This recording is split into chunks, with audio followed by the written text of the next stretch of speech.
The voices beneath Marrow Light. Open on an old man sitting near a window. Outside, grey water and grey sky meet at a flat horizon. He stares at it for a long moment before turning to the camera. For 50 years, I never told anyone what I heard coming from the sea that night. Not my wife, not my children, not the priest I confessed to twice a year for most of my adult life. I carried it the way you carry a stone in your coat pocket, always there, always heavy, never quite forgotten even when you're not thinking about it. I am 100 years old now. My wife passed 11 years ago. My children are old themselves. There is no one left to protect from this story, and there is no one left who needs me to be strong about it. So I am going to tell you what happened on Marrow Island in the autumn of 1909, when I was 20 years old and the keeper of a lighthouse that doesn't exist anymore, on a stretch of coast that doesn't appear on modern maps the way it used to. I am going to tell you about the voices in the water. And I am going to tell you, finally, at the very end, the thing I saw that I have never spoken of to a living soul. The lighthouse. I want you to picture the place first because the place matters. Everything that happened because of where I was.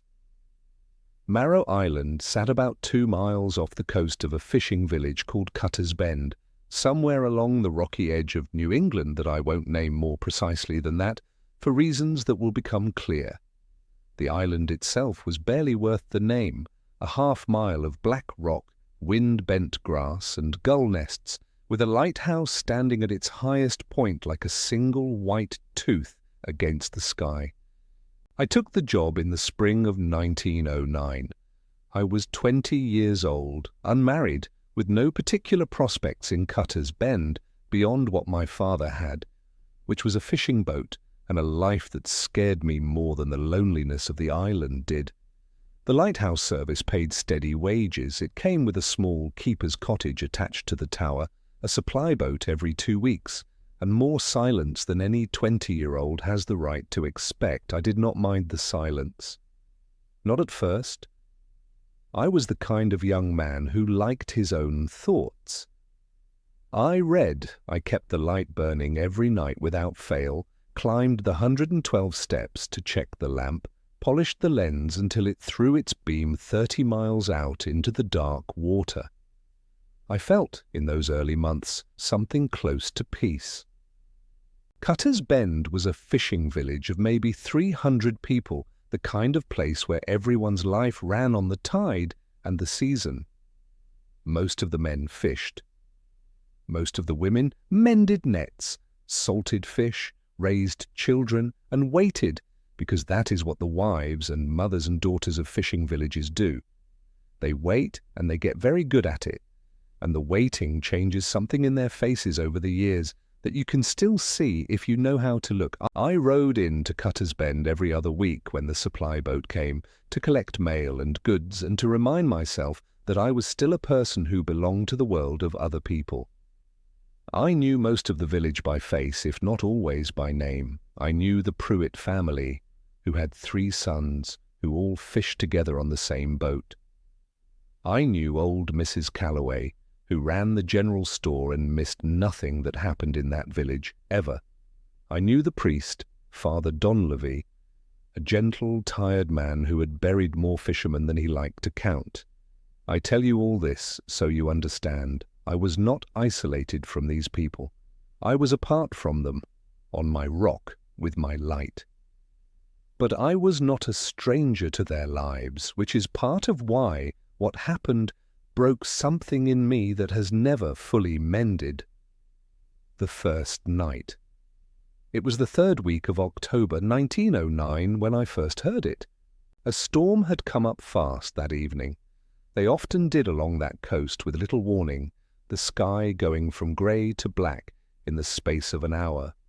By nightfall, the wind was screaming around the lighthouse tower hard enough that I could feel the whole structure shudder beneath my feet, stone and iron though it was.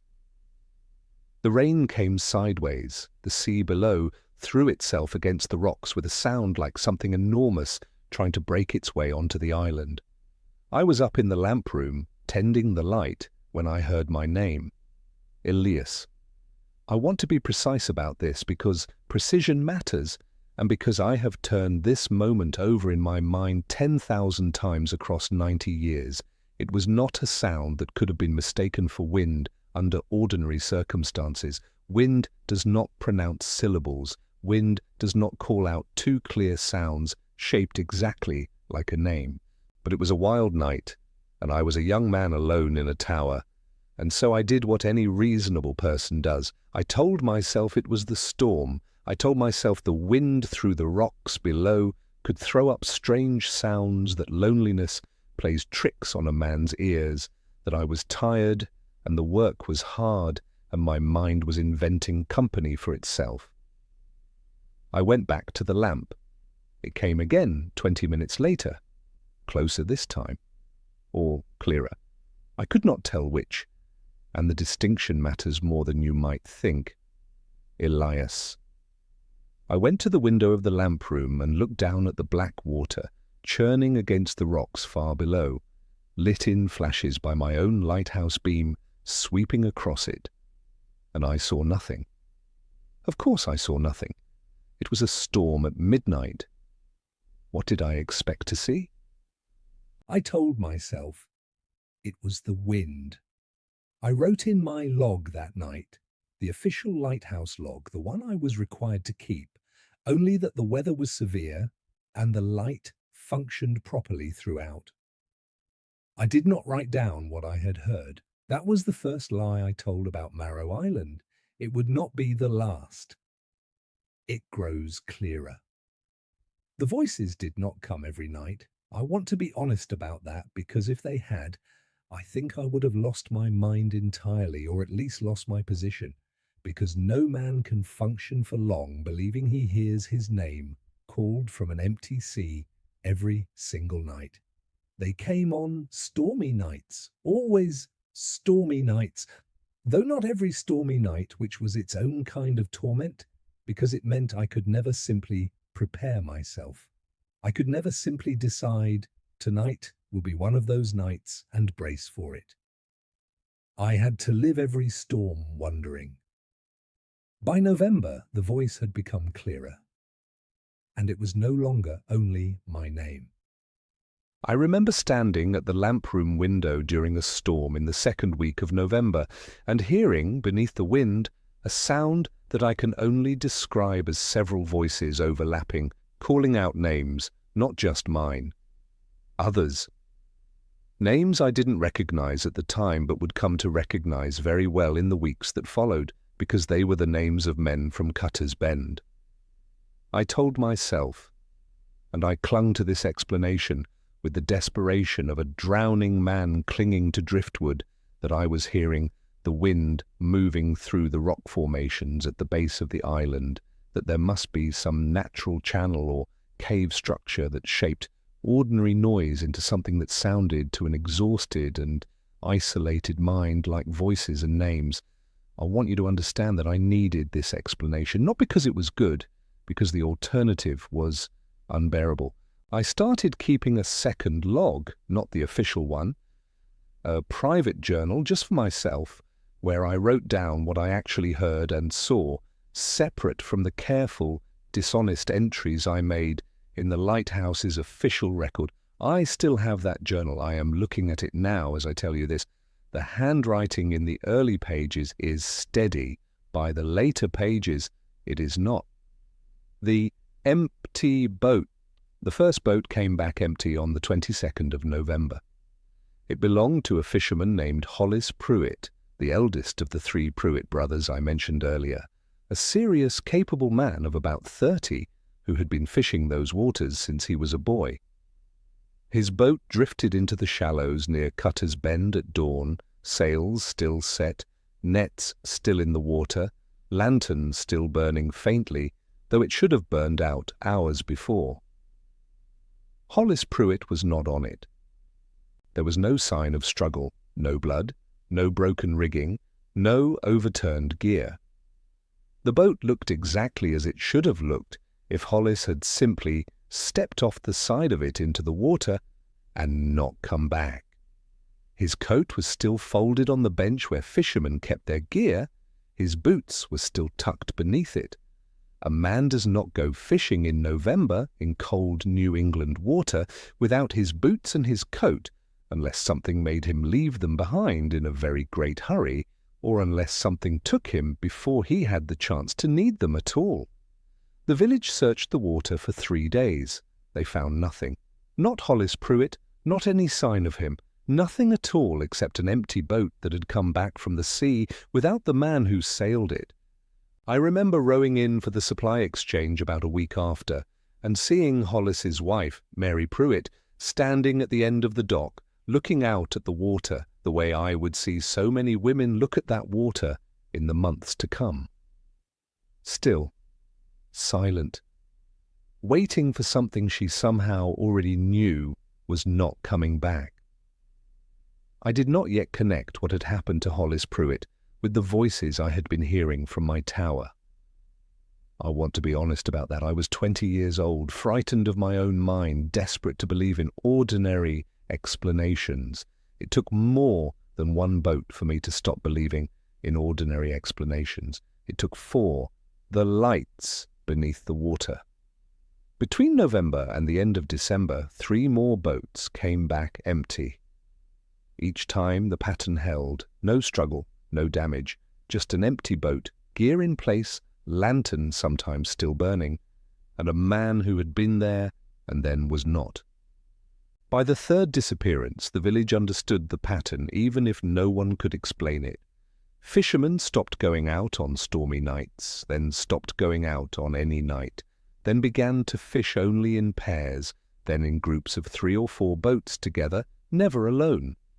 Mrs. Calloway told me, on one of my supply trips, that half the men in Cutter's Bend had simply stopped fishing the deep water altogether, working only the shallows close to shore, where they felt some sliver of safety. It was around this time that the lights began. I saw them first myself, from the lighthouse in early December. A storm had just passed, the water still rough, but the sky clearing, stars beginning to show through breaks in the cloud.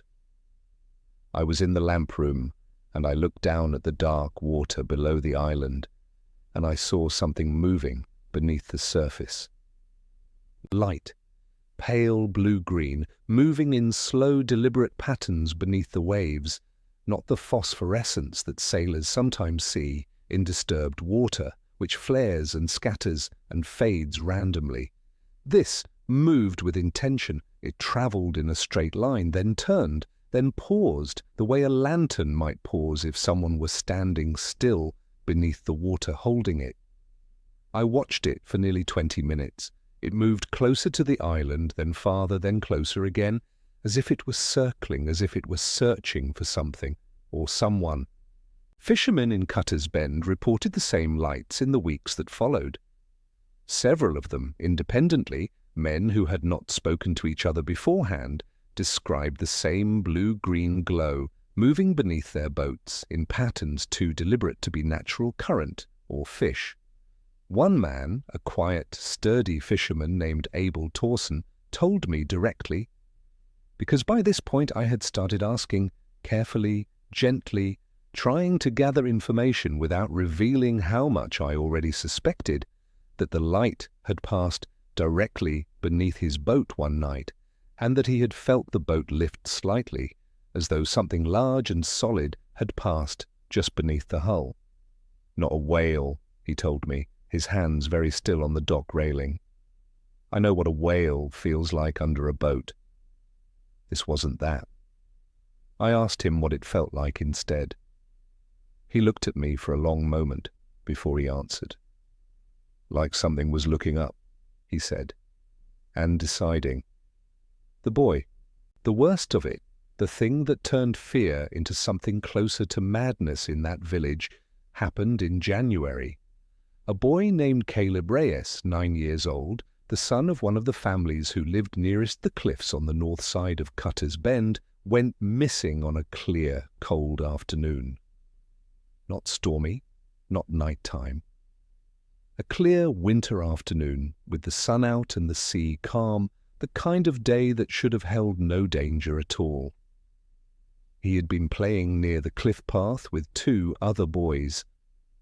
They told the search party and later told their own parents and later still told the story so many times that it became almost a piece of village folklore, that Caleb had stopped walking, gone very still, and said that someone was calling his name from the water below the cliffs. The other boys heard nothing. They told him so. He insisted he could hear it clearly, a voice calling him from somewhere down among the rocks at the base of the cliff where the tide came in hard against black stone. He walked toward the cliff edge. The other boys called after him. He did not turn around. By the time they ran to get an adult, Caleb Reyes was gone. The search party found his footprints in a thin patch of frozen mud near the cliff edge, small boot prints walking steadily, deliberately, toward the water. The prints went all the way to the edge of the rock, to the place where the cliff dropped down to the sea. And then they stopped, not scattered, not skidding, not showing any sign of a fall or a struggle or a slip. They simply stopped at the very edge, as cleanly as if the boy had been lifted straight up into the air at the last step, or as if he had simply continued walking onto a surface that was no longer there. There was no body. There never was a body. The search went on for 2 weeks, men combing the rocks and the shallows and the deeper water beyond, and they found absolutely nothing. I rowed in 3 days after Caleb disappeared, and I will tell you honestly that I have never, in 100 years of life, seen grief like what I saw in that village. Mrs. Reyes stood at her window for days. I was told she did not eat, barely slept, simply stood and watched the cliff path as though her son might come walking back up it if she only watched long enough. Father Donlevy aged 10 years in that month. I saw it happen to his face in real time, the way grief carves itself into a man who has to find words of comfort for a loss he cannot explain and does not believe his own words are equal to. I went back to my tower that night and I did not sleep. I sat with my private journal and I wrote down everything, the voices, the lights, the empty boats, the boy's footprints stopping at the cliff edge as if he had stepped off the world itself. And for the first time, I let myself write the sentence I had been avoiding for 3 months. Something is calling people to the water, and the water is not giving them back. Fear turns inward. What happened next in Cutter's Bend is something I have seen happen in every frightened community I have ever read about or known personally, in the 100 years since. Fear that has no target eventually manufactures one. There was a man in the village, an outsider really, though he had lived there for almost a decade, named Joseph Okafor, a quiet boat repairman who had come from somewhere south, kept mostly to himself, and was not part of the tight web of family relationships that bound most of Cutter's Bend together. He was respected for his skill, but not particularly close to anyone. By February, with 5 men and 1 child gone and no explanation that made any sense to anyone, some of the village had begun to look at Joseph Okafor with the particular kind of suspicion that desperate, frightened people turn toward anyone who stands slightly apart from them. The rumors were absurd on their face, that he practiced some foreign magic, that he had some connection to the sea that the rest of them didn't understand, that his presence in the village had somehow invited whatever was happening. None of it had a shred of evidence behind it. None of it made logical sense, even by the standards of superstition. It was simply fear, looking for a shape it could fight, and finding a man who looked different enough to wear that shape. I heard about the threats against him from Mrs. Calloway, who was disgusted by it and said so plainly. A group of men had gone to his shop one night and broken his windows. He left Cutter's Bend within the month, taking what he could carry, and I never learned what became of him afterward. He had done nothing. He was simply convenient in the way that innocent people always become convenient when terror needs somewhere to point itself. I think about him sometimes. I think about how the real danger was out in that black water the entire time, patient and untouched by any of the village's fear and suspicion, while they tore at one of their own, instead the shadow in the storm. I want to tell you now about the thing I saw in February, the thing that I wrote about more carefully than anything else in my private journal, the thing that I have turned over in my mind more than any other single memory in my 100 years of living. It was during the worst storm of that entire winter, wind strong enough that I genuinely feared for the structural integrity of the tower itself, rain so hard it sounded like gravel thrown against the windows, the sea below thrown into a chaos of white foam and black water that I could see clearly even at midnight because of my own lamp sweeping across it. The voices came that night. Many voices clearer than I had ever heard them, calling names I now knew, Hollis and the names of the others who had gone, and beneath all of them, mine, over and over, patient and insistent, in a way that made my whole body go cold, in a manner that had nothing to do with the temperature in that tower. And then I saw the shadow. I want to describe this as precisely as I can, because I have never told anyone, and I want to get it right finally after all these years. Out beyond the rocks, in the wash of my own lighthouse beams sweeping across the water, something rose. Not out of the water entirely. I want to be careful here, because I did not see a creature step onto land, did not see something climb out of the sea the way you might picture a monster in a story. What I saw was a shape, vast and dark, moving just beneath the surface in a way that displaced the water around it, throwing up a wake far too large for any boat, far too large for any whale I had ever heard described.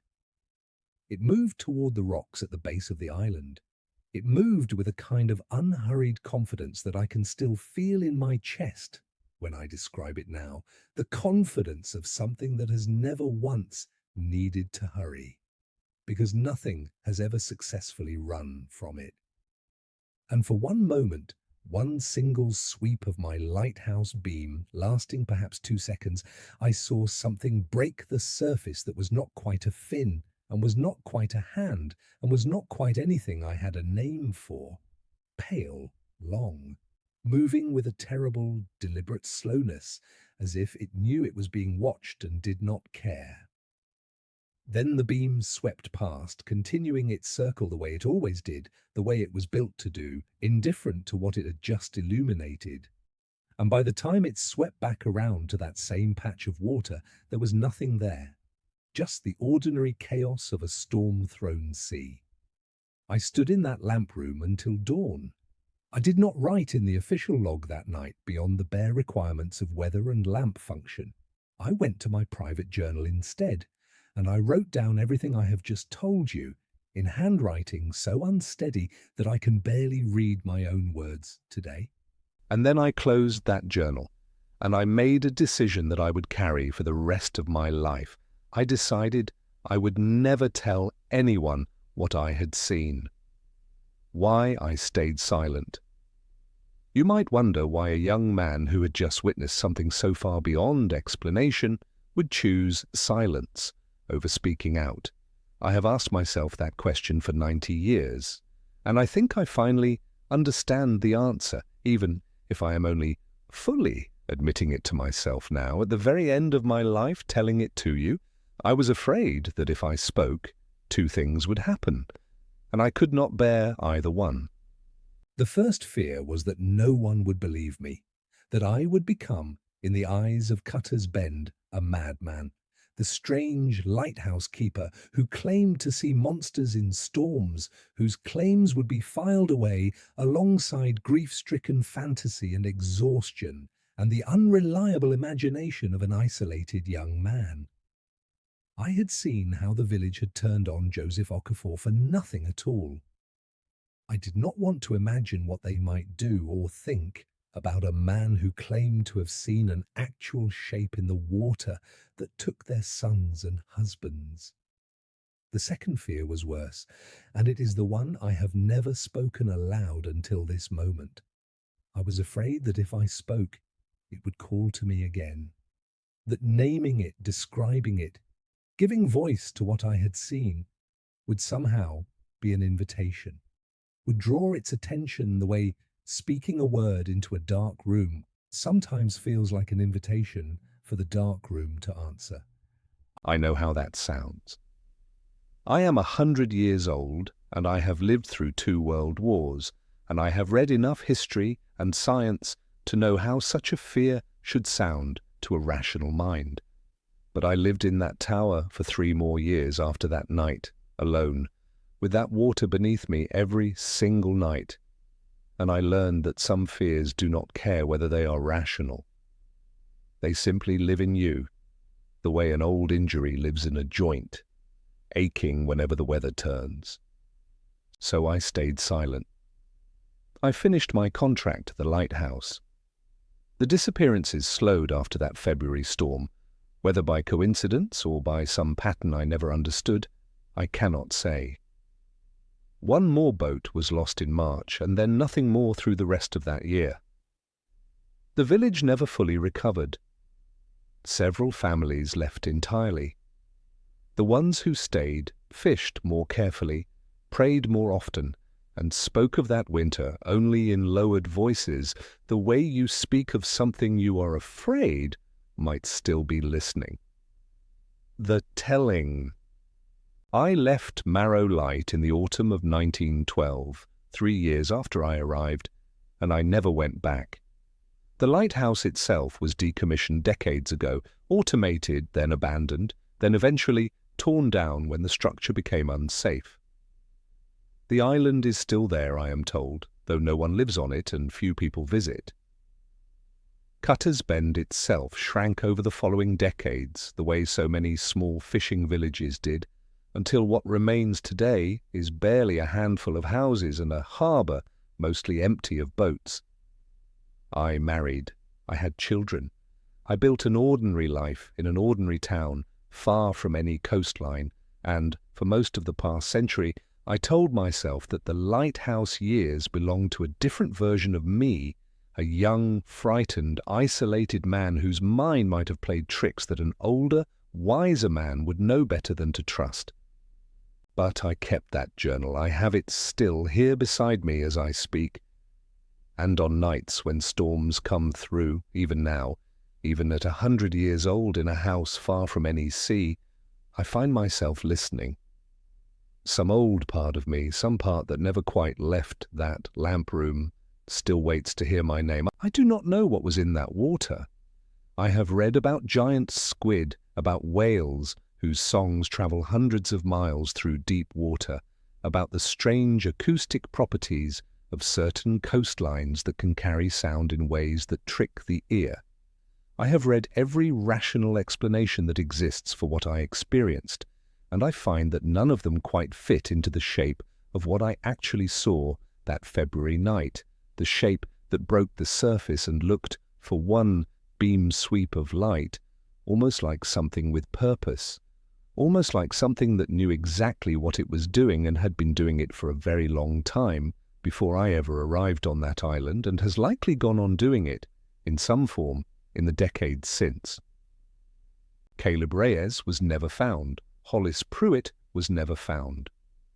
None of the 6 men or 1 child taken from Cutter's Bend during that terrible season were ever found, and no official explanation was ever offered that satisfied anyone who lived through it. The disappearances were eventually filed away as drownings, as storm losses, as the ordinary tragic cost of a dangerous trade in dangerous waters. That is what the official records say if you go looking for them, which I do not recommend because you will not find Marrow Light or Cutter's Bend exactly as I have described them. I have changed certain details for reasons I hope you will understand, because some of those families have descendants still living, and I do not believe it is my place to hand them an unsolved horror they did not ask to inherit. But I have not changed the truth of what happened. I have not changed what I heard, or what I saw, or what I have carried in silence for 50 years, past the point where anyone who lived through it with me was still alive to corroborate or contradict a single word of it. I am the last one who knows, and I am telling you now finally, because I no longer have anyone left to protect from this story, and because I think somewhere in the last 100 years of my life I came to believe that silence was its own kind of wound, one that I had been carrying so long I had nearly mistaken it for a part of myself. I still don't know what was in that water. I don't know if it was something the sea has always held, far down in places we were never meant to look. I don't know if it was something that came from somewhere else in some way I have no framework to understand. I don't know if it was hunting or calling or simply existing in a way that occasionally, terribly, intersected with ours. I only know that I heard it call my name, and that even now, 100 years old, sitting in a warm room far from any ocean, some nights I still listen for it, and some nights I am almost certain I still hear it. The old man falls silent. He looks toward the window where, faintly, the sound of rain has begun. He listens for a long moment, then very quietly, almost to himself. I never answered it. Not once in 3 years on that rock. I have wondered every single day since what would have happened if I had. He turns back to the camera one final time and says nothing more. Fade to black.